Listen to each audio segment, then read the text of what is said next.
भक्तों, ओम नमः शिवाय, श्री शिवाय नमस्तुभ्यं, जय श्री महाकाल। जी हाँ भक्तों, आप सबको भी पता है कि 4 मार्च को सोमवार की अष्टमी का महापर्व आ गया है। जी हाँ भक्तों, सोमवार की अष्टमी जो कि हिंदू धर्म का और सनातन धर्म का बहुत ही बड़ा त्योहार माना जाता है। पूज्य गुरुदेव जितना महत्व प्रदोष के व्रत का होता है, जितना महत्व हमारे मकर संक्रांति का होता है, उतना ही ज्यादा महत्व अष्टमी का होता है। महादेव को ये दिन बहुत ज्यादा पसंद होता है।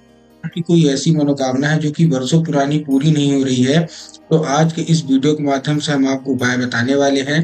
क्या करना है, कैसे करना है, पूरा आपको उपाय बताऊंगा, पूरा आपको समझाऊंगा। तो उपाय ध्यान से सुनिएगा, अच्छे से करिएगा। तो चलिए चलते हैं उपाय की ओर, जो कि मैंने पूज्य गुरुदेव की कथा से सुने हैं। लेकिन उससे पहले आपको एक आध दो चीज बताना चाहूंगा। देखिए, आपको भी पता है कि जो हमारी ये सोमवार की अष्टमी का महापर्व है, इस साल में 2 से 3 बार आता है। तो जब पिछले साल 2023 में आया था, तो लोगों ने बहुत सारे पत्र गुरुदेव को लिखे थे। जैसा कि आपको पता है कि गुरुदेव के पास बहुत सारे पत्र आते हैं और पत्र के द्वारा गुरुदेव मनोकामना सबकी जानते हैं। तो गुरुदेव के पास बहुत सारे ऐसे पत्र आए जिसकी किसी की मनोकामना धन प्राप्ति की थी, किसी की कर्जा मुक्ति की मनोकामना थी, किसी की और कोई ऐसी मनोकामना थी जो कि वर्षों पुरानी पूरी नहीं हो रही है। और सब यही गुरुदेव से जानना चाहते हैं कि गुरुदेव कोई ऐसा उपाय बता दें कि हमारी सारी की सारी मनोकामना बाबा भोलेनाथ पूरी कर दे। तब गुरुदेव ने 2 से 3 उपाय बताए थे और कहा था जाओ केवल और केवल ये उपाय कर लेना, तुम्हारी सारी की सारी मनोकामना पूरी हो जाएगी। गुरुदेव ने अलग अलग उपाय बताए थे, लोगों ने वो उपाय किया और मात्र 1 से 1.5 महीने के बाद गुरुदेव की कथा में वापस आए गुरुदेव को धन्यवाद कहने कि गुरुदेव आपके द्वारा बताया गया उपाय हमने कर लिया है और हमारा जो भी मनोकामना था सारी की सारी पूरी हो गई है। तो आखिर वो कौन सा उपाय है जिसको करने मात्र से लोगों की मनोकामना पूरी होती है, आज के इस वीडियो के माध्यम से हम आपको बताने वाले हैं। क्या करना है, कैसे करना है, पूरा आपको बताऊंगा, ध्यान समझिएगा, बहुत अच्छे से है। पूज्य गुरुदेव की ही कथा सुन के और समझ के आपके लिए लेके आऊँ। तो चलिए चलते हैं उपाय की ओर। लेकिन उससे पहले चैनल पर अगर पहली बार आए हैं और आवाज मेरी पहली बार सुन रहे हैं तो वीडियो को कर दें लाइक और चैनल को भी कर लें सब्सक्राइब, ताकि पूजनीय पंडित प्रदीप जी मिश्रा के रोज नए नए उपाय जो कि मैं उनकी कथा से सुनता हूँ, श्रवण करता हूँ, सबसे पहले मैं आपको प्राप्त करा सकूं। तो देखिए, जो हमारा पहला उपाय है वो धन प्राप्ति का उपाय है। क्या करना है आपको, पहला उपाय है वो धन प्राप्ति का है। जिनके लोग के जीवन में धन की बहुत कमी रहती है, तो धन प्राप्ति का ये उपाय आपको अवश्य रूप से कर लेना है। करना क्या है, देखिए, आपको लेना है 7 बेलपत्र। धन प्राप्ति का बहुत बड़ा उपाय है, बहुत सारे लोगों को इसका फल भी मिला। आपको लेना है 7 बेलपत्र। बेलपत्र आपने ले लिया। बेलपत्र लेने के बाद आपको करना, जैसे ही आप 7 बेलपत्र लेंगे, आपको 1 लोटा जल चाहिए और 3 बूंद गंगा जल चाहिए। क्या क्या चाहिए, ध्यान से समझिएगा बिल्कुल अच्छे से। आपको सबसे पहले 7 बेलपत्र चाहिए, 3 बूंद गंगा जल चाहिए और गंगा जल के साथ साथ आपको क्या चाहिए, 1 लोटा जल चाहिए। अब जो 1 लोटा जल है, सबसे पहले तो तांबे के लोटे में जल होना चाहिए। सबसे पहले आपको इस चीज का ध्यान रखना है, ठीक। तांबे के लोटे में जल होने के साथ साथ आपको क्या चाहिए, आपका वो जो जल है वो घर का होना चाहिए। बहुत सारे लोग गलती क्या करते हैं कि वो जाके मंदिर परिसर से जल ले लेते हैं। तो आपको मंदिर से जल नहीं लेना, आपको अपने घर से जल लेना, ठीक। जल आपने ले लिया। जल लेने के बाद आपको क्या करना है, जो आपने बेल पत्र लिया है, तो आपको बेल पत्र में भी ध्यान रखना है कि बेल पत्र कहीं से भी कटा फटा नहीं होना चाहिए, कहीं से भी खंडित नहीं होना चाहिए, कहीं से भी मुरझाया हुआ नहीं होना चाहिए। बहुत सारे लोग तो यहाँ तक ये भी गलती करते हैं कि वो एक पत्ती को ही बेलपत्र मान लेते हैं, जो कि पूर्णतः गलत है। एक पत्ती का कोई बेलपत्र नहीं होता है, ये आप सबको भी पता है। 3 पत्ती मिलकर जो बेलपत्र होती है वही आपको लेना है, ठीक। आपने ले लिया। लेने के बाद आपको क्या करना है, पहुंच जाना है कहाँ, सीधा सीधा शिव मंदिर। अब आपने जो 1 लोटा जल दिया है, उसमें 3 बूंद गंगा जल डाला है, उसी में आपको क्या करना है, आपको जो बेलपत्र है ये आपको डाल देना है, ठीक। बेलपत्र डालने के बाद आपको कहाँ पर लेके जाना है, सीधा सीधा शिव मंदिर। अब देखिए, जो लोग आधा अधूरा उपाय सुनते हैं ना, वो गलती क्या करेंगे, वो लेके तो जाएंगे शिव मंदिर, लेकिन वो जाके महादेव की शिवलिंग पर अर्पित कर देंगे, जो कि पूर्णतः गलत है। आपको महादेव की शिवलिंग पर अर्पित नहीं करना, आपको नंदी का जो पैर होता है ना, वहां अर्पित करना है। अब देखिए, नंदी का एक पैर होता है आगे का जो कि उठा हुआ होता है, तो आपको नंदी के उठे हुए पैर में नंदीश्वर महादेव का नाम लेके, कौन से महादेव का नाम लेके, नंदीश्वर महादेव का नाम लेके आपको क्या कर देना है, अर्पित कर देना है।